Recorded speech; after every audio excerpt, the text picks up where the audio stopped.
क्या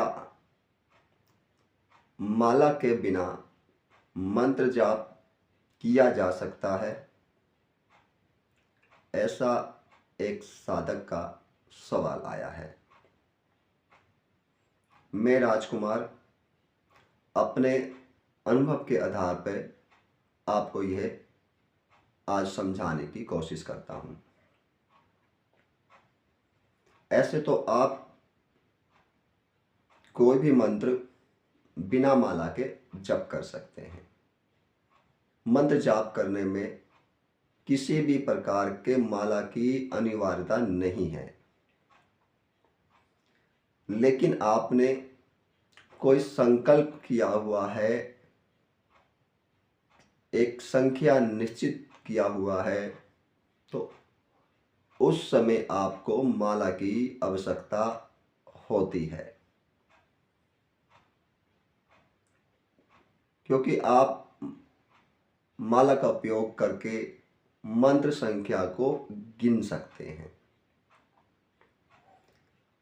बिना माला के मंत्र की संख्या को जप करना कठिन हो सकता है। यदि ये मान लो कि आप एक दिन में एक बैठक पे 11,000 मंत्र जाप करने का संकल्प किया है आपने, तो 11,000 मंत्र जाप आप अपने मस्तिष्क में नहीं कर सकते। यदि ऐसा करने की कोशिश करते हैं तो आपका ध्यान पूर्ण रूप से गिनती करने में लगा रहेगा, ना कि ईश्वर की ध्यान में। ऐसी त्रुटि ना हो साधना में, ईश्वर भक्ति में, इसीलिए माला का उपयोग किया जाता है। यदि आपने संकल्प मात्र समय का लिया है तो संभव है कि आप बिना माला के जप कर सके।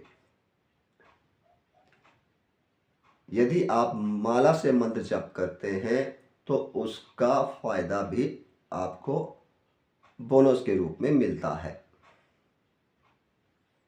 यदि आप बिना माला के जाप करते हैं तो सारी ऊर्जा आपके भीतर ही स्थापित होती है, लेकिन जब आप किसी विशेष माला का उपयोग करते हैं तो जैसे जैसे आप मंत्र जाप करते हैं वैसे वैसे ऊर्जा मंत्र के मनकों में स्थापित होता चला जाता है और वह ऊर्जावान माला कई वर्षों तक आपके लिए कारगर होता है, आपके आने वाले पीढ़ी के लिए भी कारगर हो सकता है। इसलिए माला का उपयोग ज़्यादा लाभकारी होता है। साधना क्षेत्र में कई तरह के भांतियाँ हैं माला के लिए, कि विशेष ईश्वर के लिए विशेष माला की वर्णन किए गए हैं। मेरे अनुसार ऐसा कोई जरूरी नहीं है कि आप किसी विशेष ईश्वर के लिए, विशेष मंत्र के लिए विशेष माला का उपयोग करें। जो भी माला आपके आसपास उपलब्ध है, सरलता से उपलब्ध हैं, वह आप उपयोग कर सकते हैं। हाँ, कुछ विशेष कार्यों के लिए माला का उपयोग किया जा सकता है भिन्न भिन्न स्थानों पर। यदि कोई व्यक्ति स्वस्थ के लिए कर रहा है तो उसमें उसे तुलसी का या रुद्राक्ष का उपयोग कर सकते हैं। मन जप करते समय तुलसी का जाप करने से उसके गुण आपके अंदर धीरे धीरे जाने लगता है। जिस माला से आप जप कर रहे हैं वह जब आपके हाथों से उंगलियों में रब होता है तो धीरे धीरे उस विशेष रतन का, विशेष जड़ी का आपके शरीर में प्रवाह हो जाता है, वह आपके शरीर में शामिल हो जाता है। ये एक औषधि के रूप में उपयोग किया जा सकता है।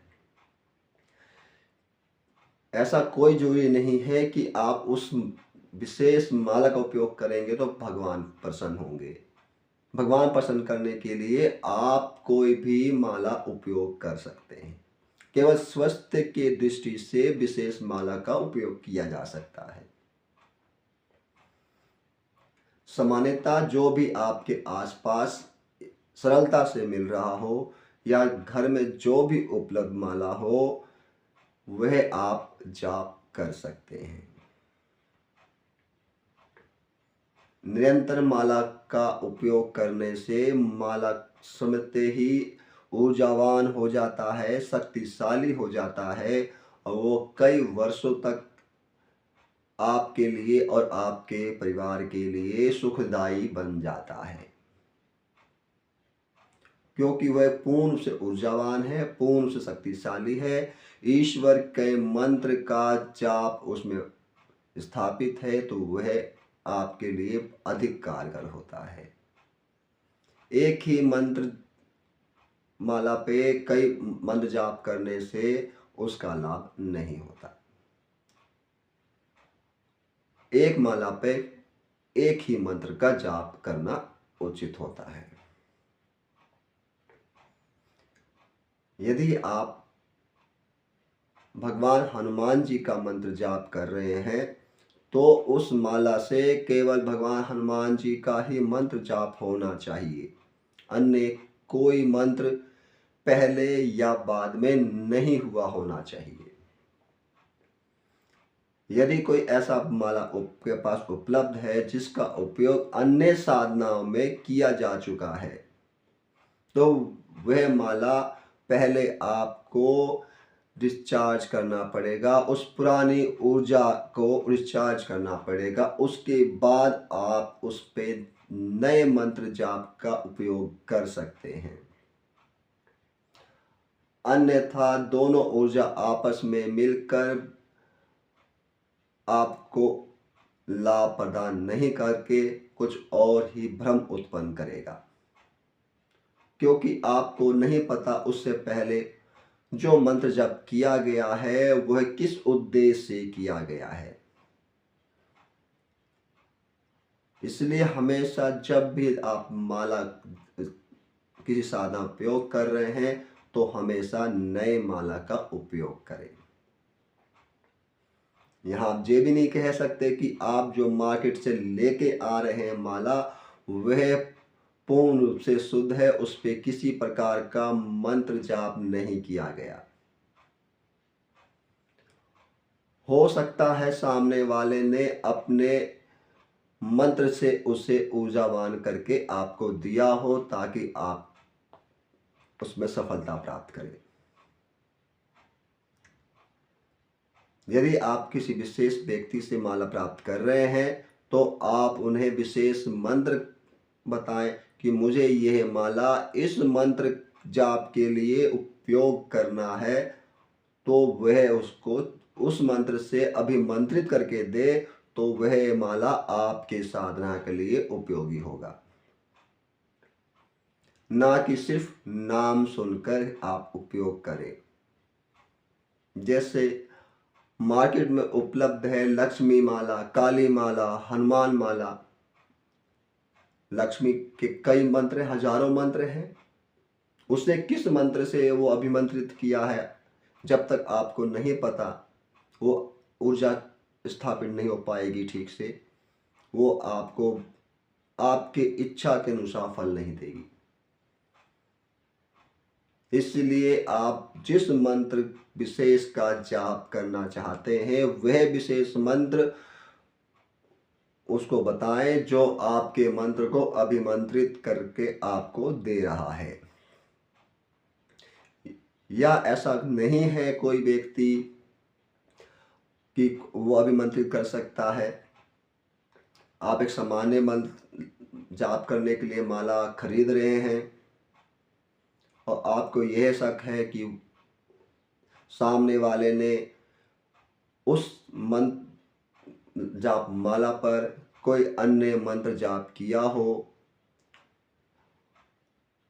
तो घर लाके पहले उसकी शुद्धि करें और उसके बाद उस पे अपना नए साधना का आरंभ करें। मंत्र माला को शुद्धि के लिए कोई विशेष विधान नहीं होता, सामान्य ही विधान होते हैं, सरल आसान सा विधान होता है, उसको आप स्वयं भी कर सकते हैं। किसी चीज को भी डिस्चार्ज करना हो तो आप पानी का उपयोग कर सकते हैं। किसी भी चीज को आप डिस्चार्ज पानी में कर सकते हैं। पानी के अंदर इलेक्ट्रॉन्स बहुत तेजी से फ्लो होता है। आप पहले नए माला को लाएं। कोई भी पानी हो सकता है, जरूरी नहीं कि आप गंगा को ही लेके आए। जो आपके पास शुद्ध रूप से उपलब्ध पानी है उसका उपयोग आप कर सकते हैं। बस वह पानी पीने योग्य होना चाहिए। ये पीने योग्य पानी है, जो आप पानी पी सकते हैं सरलता से, वह पानी उपयोग में लाया जा सकता है पूजा पाठ के लिए। माला को पानी में डालें।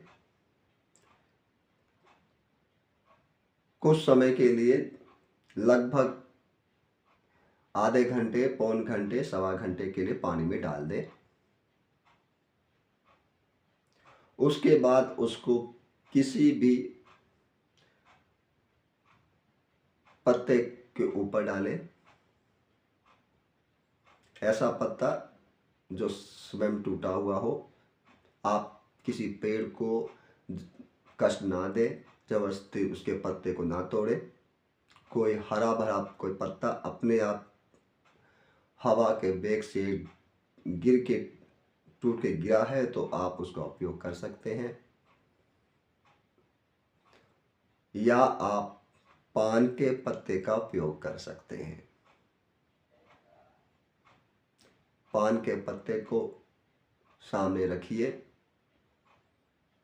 माला को उसके ऊपर रखिए और पंच उपचार से उनका पूजन करके अपने इष्ट से प्रार्थना करें कि यह माला पूर्ण से शुद्धिकरण प्रदान करे।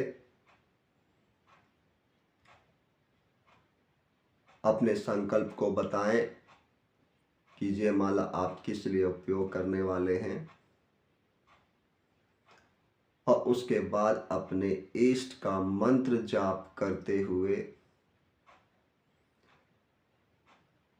इस माला के ऊपर या तो पानी से 108 आहुति दें